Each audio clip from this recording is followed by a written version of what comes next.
2 সপ্তাহ এই সময়ের মধ্যেই সাকিব আল হাসান বাংলাদেশে ফিরবেন।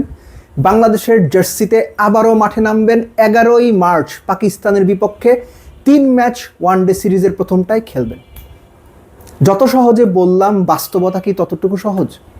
2 সপ্তাহের কথা আমি কেন বলছি? এই আলোচনাটা যখন আমি করছি 21 ফেব্রুয়ারি, পাকিস্তান টিম বাংলাদেশে কবে আসবে? 9 মার্চ। হিসেব করে দেখেন, সময় আছে মাঝখানে মোটে 15 থেকে 16 দিন। সাকিব আল হাসান যদি 9 তারিখেও দেশে ফিরেন, 9 মার্চের কথা বলছি, মাঠে নামার আগে সময় পাবেন মোটে 1 দিন। সেটা সাকিবের জন্য খুব বেশি বড় কোনো ইস্যু না, কোনো কালেই ছিল না। কিন্তু কথা হচ্ছে এই 2 সপ্তাহের মধ্যে সাকিব আল হাসানের বিরুদ্ধে যে মামলাগুলো রয়েছে, সেই মামলাগুলো নিষ্পত্তি হওয়া সম্ভব? সেই মামলাগুলো নিষ্পত্তি না হলে বা মামলাগুলোর সিদ্ধান্ত সাকিব আল হাসানের পক্ষে না আসলে সাকিব নিজেও কি দেশে ফিরতে চাইবেন?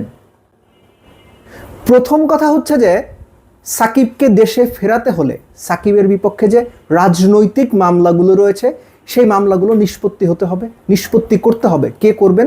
এখানে সরকারের সদিচ্ছা সবচেয়ে গুরুত্বপূর্ণ। সরকার কি চায়? সরকার সাকিব আল হাসানকে বাংলাদেশের জার্সিতে ফেরানোর জন্য 11ই মার্চ পাকিস্তানের বিপক্ষে প্রথম ওয়ানডে খেলানোর জন্য এতটাই কি উদ্গ্রীব যে 15 দিনের মধ্যে সাকিব আল হাসানের বিরুদ্ধে যত রাজনৈতিক মামলা ছিল সেগুলো সব নিষ্পত্তি করে ফেলবে বা নিষ্পত্তি হয়ে যাবে? আমি ঠিক নিশ্চিত না। যদি হয় সেটা অবশ্যই খুব বিশেষ একটা ঘটনা হয়ে থাকবে এবং সত্যিকার অর্থেই পাকিস্তানের বিপক্ষে ওয়ানডে সিরিজ দিয়েই যদি সাকিব আল হাসান আবারও বাংলাদেশের জার্সিতে প্রত্যাবর্তন করেন, তাহলে এই কামব্যাকটা সত্যিকার অর্থে one of the very best comebacks এই হিসাবে ওয়ার্ল্ড ক্রিকেটেই একটা বড় সিগনেচার রেখে যাবে। কিন্তু কথা হচ্ছে সাকিব আল হাসানের বিপক্ষে তো শুধু রাজনৈতিক মামলা নেই, তার বিরুদ্ধে আর্থিক বিষয়াদি নিয়েও মামলা রয়েছে।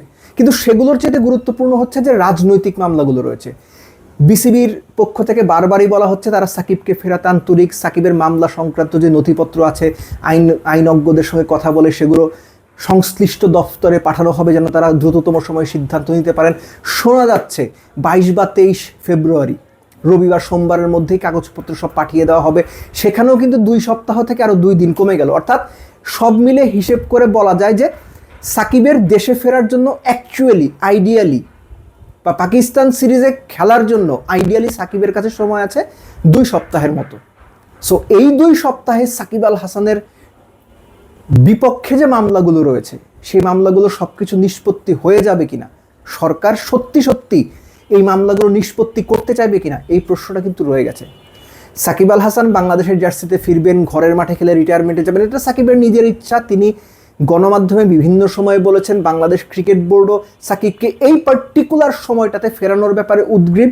প্রশ্ন হচ্ছে সরকার কি চায়? এর আগেও বিএনপির বিভিন্ন শীর্ষস্থানীয় নেতৃবর্গের মুখ থেকেই আমরা শুনেছি যে তারা খেলা এবং রাজনীতিকে একসঙ্গে করতে চান না বা মেলাতে চান না।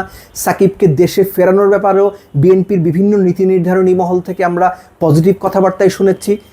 এখন সময়ের অপেক্ষা যে সাকিবকে ফেরানোর যে প্রক্রিয়া বা সাকিবকে ফেরানোর যে ইচ্ছা, এটা কি সত্যিকার অর্থেই একদম উইথ কনভিকশন বা দৃঢ় প্রত্যয় নিয়ে প্রত্যেকটা পক্ষ কাজ করবে, নাকি এটাও বিভিন্ন সময় বাংলাদেশ ক্রিকেট নিয়ে যে কথাবার্তা হয় হুট করেই মানুষের সামনে, দর্শকদের সামনে বিভিন্ন ইস্যু চলে আসে, নাকি এটাও সেরকম একটা ইস্যু?